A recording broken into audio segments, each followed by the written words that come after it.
c'est que je suis en sciences humaines et sociales, je suis sur des champs très larges.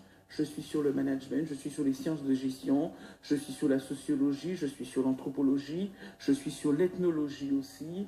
Voilà, donc Voilà. Je peux me permettre Le de champ est plus faire, large. absolument, et de faire des va-et-vient sur toutes ces disciplines, Alors, on l'a bien en toute compris, liberté. voilà, alors, on a bien compris, le champ est assez large. Alors, justement, et quelle place la musique occupe dans tout ce panel de compétences, je vais dire? Alors, je pense qu'on va en parler plus tard, mais la musique occupera la place que le chercheur voudra lui donner. Et le chercheur utilisera la musique pour illustrer son propos. Je pense qu'on y viendra tout à l'heure. Et c'est pour cette raison d'ailleurs que j'ai accepté de participer à cette émission, parce que c'est la première fois qu'une radio m'invite pour évoquer précisément les problématiques que j'aborde à travers précisément la chanson. Et je pense que lorsque l'on prend le temps d'écouter les paroles de certaines chansons que nous avons en permanence dans les radios, ça nous en dit très très très long sur notre société, sur les sujets de préoccupation, sur ceux qui sont stigmatisés, sur ceux qui ne le sont pas, sur la bien-pensance, enfin bref, Voilà.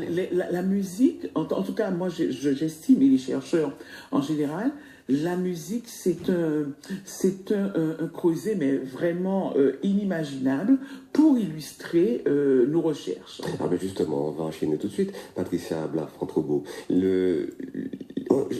depuis le début de ces émissions, pendant les vacances, il y a un sujet récurrent qui les artistes, des artistes et puis du public aussi.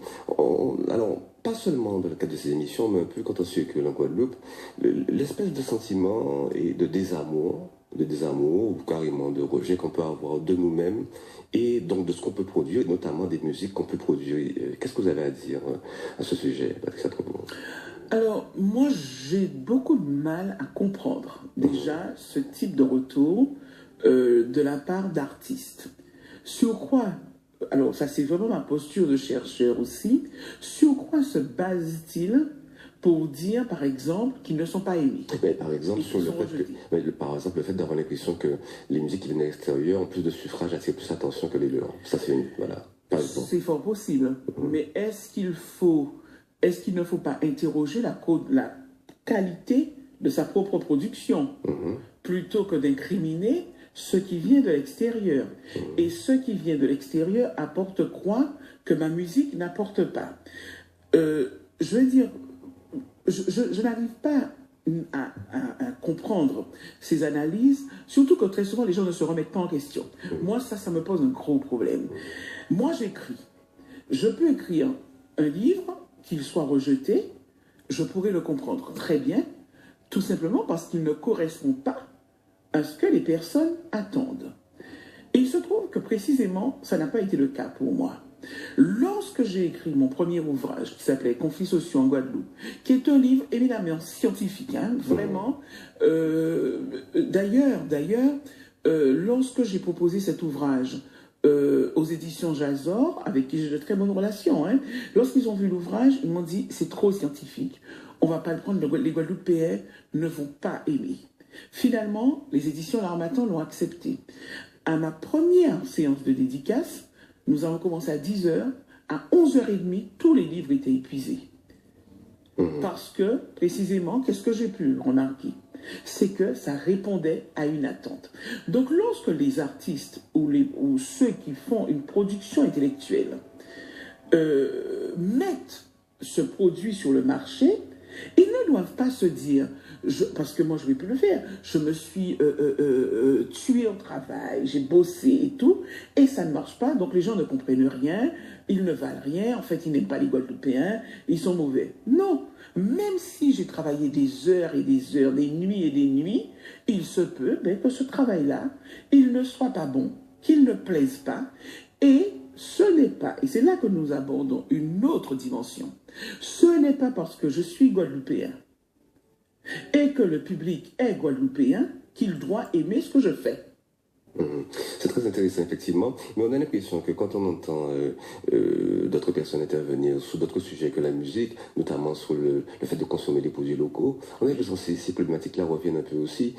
Alors peut-être à tort, hein, si à vous écouter, mais on a l'impression qu'une espèce on a tendance à faire passer avant les produits qui viennent de l'extérieur, notamment les fruits, au détriment des nôtres. Alors voilà, peut-être que, est-ce qu'il y a quelque chose un lien Je crois que, par exemple, 2009 nous a démontré, par exemple, avec tout ce qu'on a vu surgir comme petit marché, comme marché, que la consommation locale, elle peut se faire. Les gens peuvent consommer local.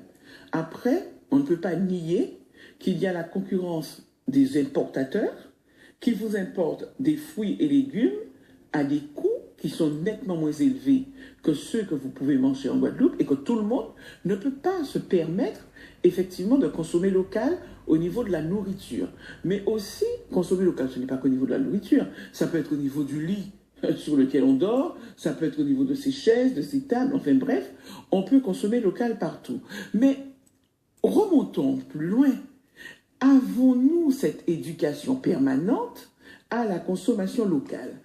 Combien d'artisans, combien d'agriculteurs peuvent lutter valablement face aux importateurs, aux grandes surfaces? D'accord? Combien peuvent le faire? Si nous n'avons pas, et c'est le cas d'ailleurs, il y a des stratégies qui se mettent en place. Les gens fréquentent les petits marchés, les gens vont dans les petits marchés, les gens vont aussi dans les supermarchés. Moi, je ne suis pas anti-supermarché du tout, mais quand vous avez quelqu'un qui n'a pas beaucoup de moyens, qui a envie de manger des ignames, entre un kilo d'ignames grosse caille à 4 € et l'igname de Costa Rica qui a quelque chose comme moins de 2 € si je ne m'abuse, vous savez, la personne, son militantisme, elle y croit, hein, mais financièrement, ça ne suit pas. Alors, c'est ça. Alors, je suis vous interrompre, parlant pas de ça, contre vous, parce qu'en fait, vous êtes en train de dire qu'au-delà de la démarche affective, pour vous, il y a des paramètres, qui influent énormément sur les choix que ce soit musicaux ou autres, du public. En réalité, pour vous, c'est pas un problème de désamour. Ce n'est pas du tout un problème de désamour. Voilà. Et je crois que le dernier groupe dont je me rappelle, qui a connu un très très gros succès en Guadeloupe, c'est le groupe Soft. Hein. Autant que je me rappelle, lorsqu'il est apparu, parce qu'il apportait quelque chose de tellement nouveau, de tellement frais il y a quelques années, Soft a connu un engouement. Pas sans peine quand même. Hein. Pas sans peine, mais ils ont quand même apporté cette... parce que moi je les ai beaucoup suivis quand ils ont démarré, et donc ils ont connu ce succès. Mais à chaque fois, Rosan Mozart, on l'a vu, à chaque fois qu'un artiste arrive, que ce soit avec de la begin, avec quelque chose de nouveau, qui apporte, où c'est travaillé, où il y a des chœurs, où il y a du texte, où il y a de la bonne musique, où moi j'ai envie de dire quelque chose, moi, quand j'écoute de la musique, moi je ne suis pas une grande mélomane, voilà, mais moi quand j'écoute de la musique, je dis ça me lave les oreilles. Du moment qu'une musique me lave les oreilles, pour moi c'est qu'elle a une hygiène globale qui veut dire qu'elle apporte quelque chose, que ce soit du point de vue de la musique, de la parole, du son, des chœurs. Mais est-ce qu'il n'y a pas aussi une difficulté par rapport au fait que la musique fonctionne beaucoup maintenant avec l'image, que les musiques de l'extérieur ayant plus de moyens que nos musiques arrivent à rayonner, et surtout sur le jeune public en fait. Il y a aussi cette problématique des beaux clips avec de gros moyens qui influencent singulièrement le public un peu plus jeune. Effectivement, mais ce public un peu plus jeune a son réseau aussi. Il a aussi son réseau de jeunes artistes guadeloupéens qu'ils arrivent très bien à télécharger sur les plateformes de téléchargement. Moi, j'ai ma fille qui a 19 ans. Il y a par exemple, moi j'en cite un dont j'en entends parler, c'est TKMJ par exemple. Le morceau de TKMJ n'est pas sorti, il est sur l'Apple Store. Ma fille me dit, maman, bon déjà elle l'a acheté, et elle me dit, il a déjà été téléchargé tant de fois. Donc, je crois que... Il y a vraiment une question il faut toucher le public, en fait. Il faut toucher la population. Voilà. Ce n'est pas lié, parce que vous avez beaucoup de grands artistes. Moi, j'en discute avec ma fille parfois, qui font des super clips, mais elle me dit, mais c'est nul ce qu'il a fait. C'est pas bon, ça va pas... Donc, ça ne marche pas toujours. Il faut pas croire que tout ce qui vient de l'extérieur, justement, fonctionne toujours. Et moi, ce que je reproche à nos artistes qui tiennent ce type de propos, c'est qu'ils se déresponsabilisent. Ils se déresponsabilisent, ils ne se remettent pas en question, ils ne remettent pas leur travail en question. Moi, je ne vais pas en citer parce que je ne veux pas stigmatiser, mais vous avez un certain nombre d'artistes qui sont sur le marché depuis 15 ans. Il y a 15 ans, quand ils ont commencé, maintenant ils avaient 15 ans. Mais 15 ans plus tard, vous avez près de 40 ans. Comment voulez-vous pouvoir continuer à chanter à 40 ans ce que vous chantiez quand vous aviez 15 ans? Je savais que Patricia Blaffon-Trobo avait le... Vous voyez ce que je veux dire? Oui, donc, c'est ça. Donc comment un artiste comme celui-là, peut-être, va stigmatiser la population en disant oui, peuple n'a pas compris en café, mais dis-toi bien que le peuple qui te suivait quand tu avais 15 ans, là maintenant, ce sont des pères et des mères de famille qui aspirent à autre chose, et les jeunes de 15 ans maintenant, pour eux, tu es un vieux. Donc, remettons en question, change de répertoire, ou alors va faire autre chose. Mais je crois, et c'est ce que je reproche souvent aux artistes, c'est qu'ils ne se remettent pas suffisamment en question. Mais aussi, je suis très indulgente avec eux, parce que je sais qu'être artiste, c'est quelque chose d'extrêmement difficile.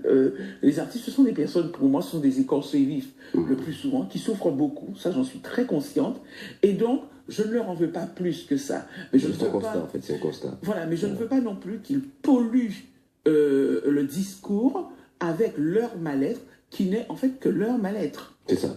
Donc en fait, en même temps, service à diaspora, ça veut dire qu'en fait, les cartes ne sont pas encore tout à fait. Le jeu n'est pas perdu. Il suffit voilà, il suffit de faire ce qu'il y a à faire. Et puis, selon vous, Patricia Blaffon, les choses vont partir.